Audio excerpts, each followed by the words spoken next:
Don't I know you, sir? Don't believe so. I haven't been here in many years. Name's Silas Greaves. Silas Greaves? The bounty hunter? Used to be. Well, what are you doing here in Abilene? Just passing through. Got a little business to take care of. Well, sir, it would be an honor if you would allow me to buy you a beer. Hell, son, it would be my honor to drink it. I'm Molly. Howdy. I'm Dwight.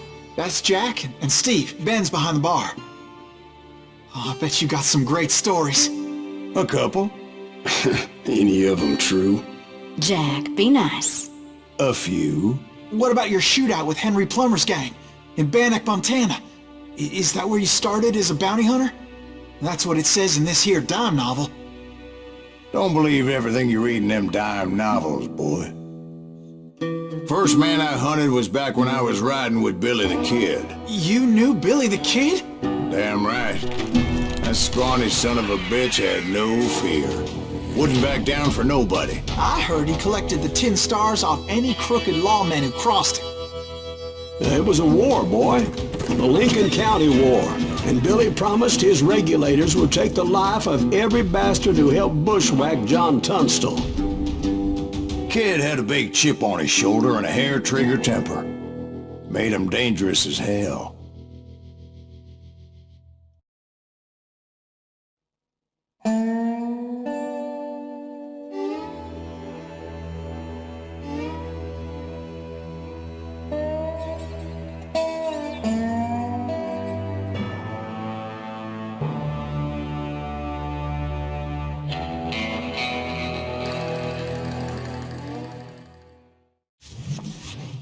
It was about 30 years ago. Billy was hiding out in an abandoned farm near Stinking Springs. I threw in with the kid because the man I had sworn vengeance on was riding with Billy's enemies. But before I tell you why I want that sumbitch dead, let me tell you what happened that day. I was heading back to the hideout when suddenly I had this funny feeling. Funny, ha-ha? No, Steve. The other kind of funny.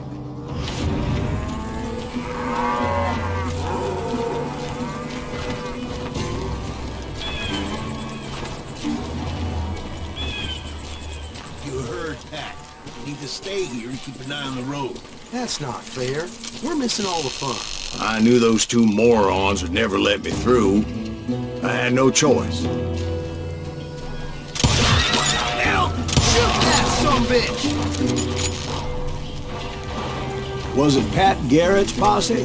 Oh yeah. I heard the shots and I knew I had to move fast. Garrett and his army of deputies had surrounded the entire homestead. I decided to help Billy and the boys out. So that's just what I did.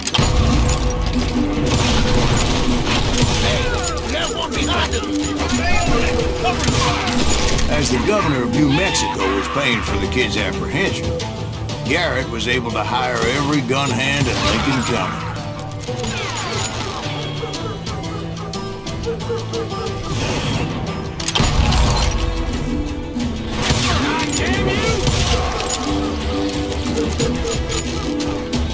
You ain't going nowhere!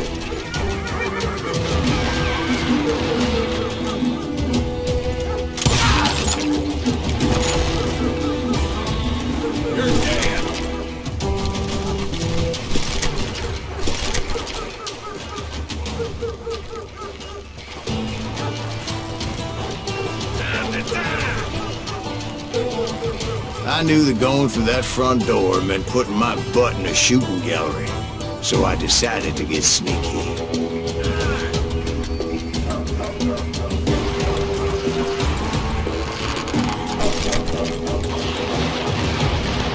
Watch out! There's one of them! God damn it, he's right behind us! Where the hell's Garrett? Never around when you need it! Come on! Garrett's men were running around like a bunch of chickens with their heads cut off. Still, one of them reached the water tower. Not a bad idea. It would be a turkey shoot from up there. Luckily, these shooters Garrett hired weren't the sharpest tools in the shed. The right position is very important. Personally, I prefer to be on top. Oh, you do, do you?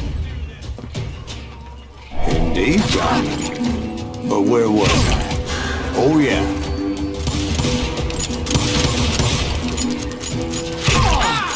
A lot of them were saddle tramps or sod busters or drunken drifters looking to make a few bucks.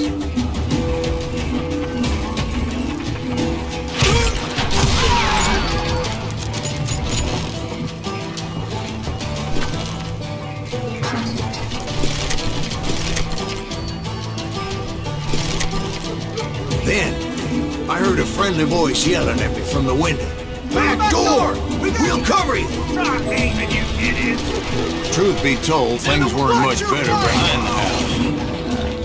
I cut their numbers in half, but that just made the ones that were left twice as mad. They made up for their lack of skill with a seemingly endless supply of ammo.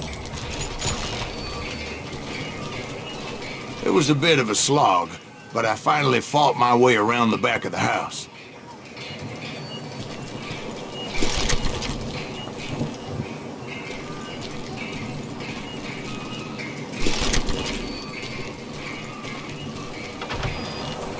And like that, I was inside, none the worse for wear.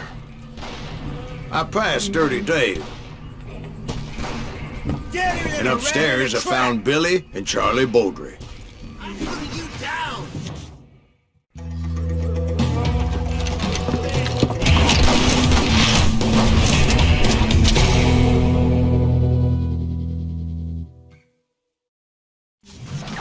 Billy looked at me and said, "About time, amigo! Grab a gun and get to the window!" Wait, so you were friends with Billy the Kid? Yeah, sort of. Anyway, we were surrounded by dozens of deputized shooters who wanted to do us harm.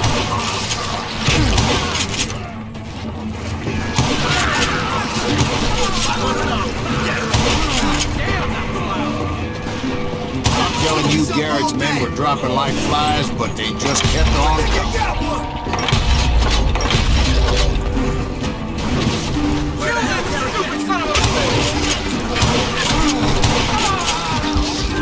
That's when Charlie got hit. "They're catching us in a crossfire!" shouted Billy. "Get to the other side!"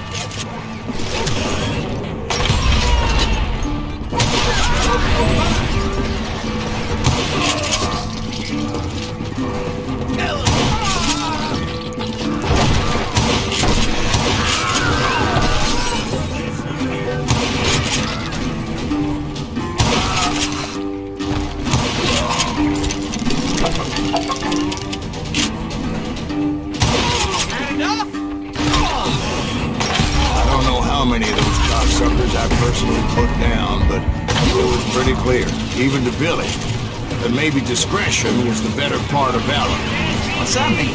It means that it was time to cut and run. "They got a Gatling!" Billy shouted. "Get the horses and bring them round back. I'll draw their attention." He directed that order at me, and I thought, why the hell do I have to do it? Those poor sons of bitches are done for! Many would have fled in my place. But I had that false sense of invincibility that many young men have. Like Jack here. What are you saying, old man? Jack, he's just joshing with you. Yeah, he better be. Mr. Greaves, please continue. Please, call me Silas, ma'am. Now, where was I?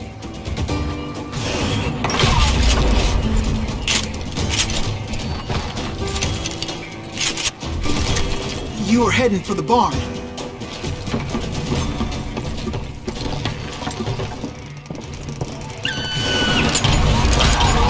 Making my way past a passel of fallen foes.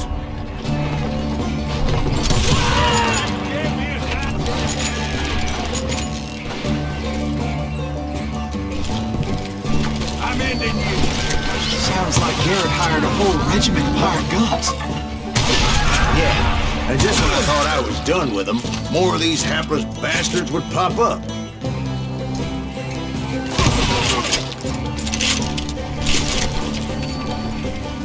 Finally, I had the stables within my reach.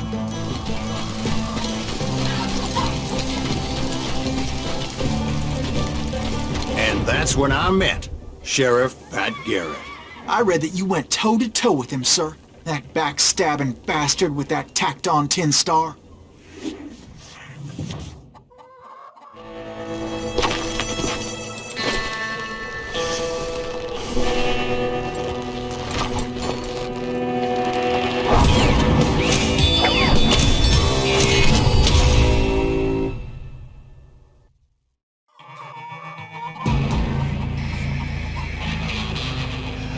You challenged him to a showdown. You read that in a dime novel? It said he showed no fear as he took your measure with eyes like a rattlesnake.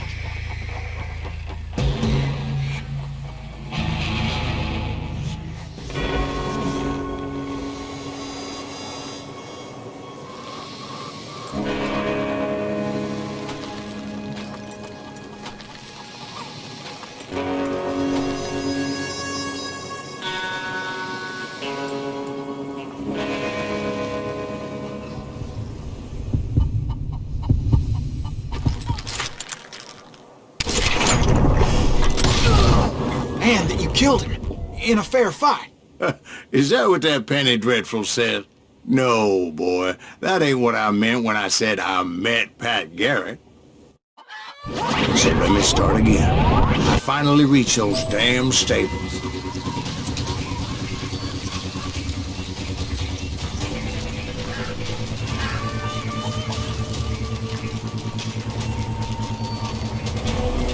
I stepped inside, and last thing I heard was Garrett's voice. That's not Billy. And go on, how did it end? And, boy, that was just the beginning.